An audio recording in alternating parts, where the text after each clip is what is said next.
YAKA mbabarira kunera njya kumanga bwambe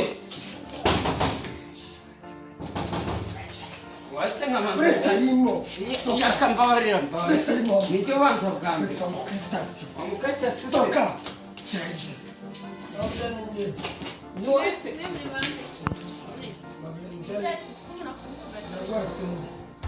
abakunzi filime urabona ko twageze aho ngaho Sheri kandi muri leta zimwe za Amerika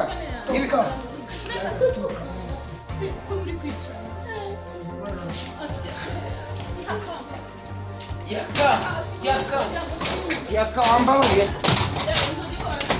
ubona ko metere nzovu bamukingiranye hanze twabinjiranye in box Musoke mwese.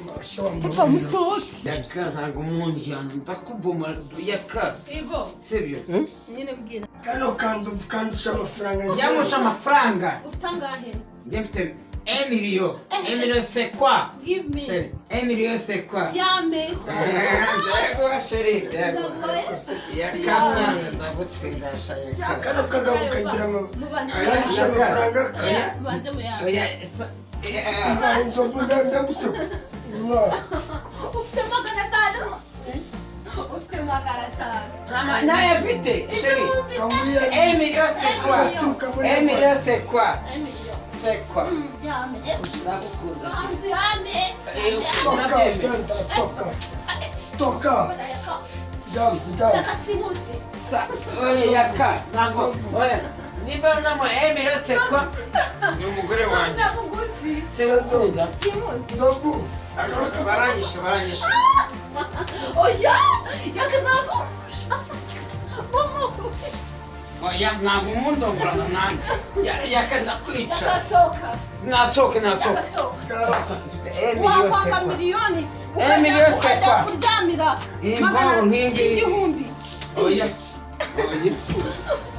YAKA nako ufite. Ndabyanze. Nzovu ndagukunda. Urankunda.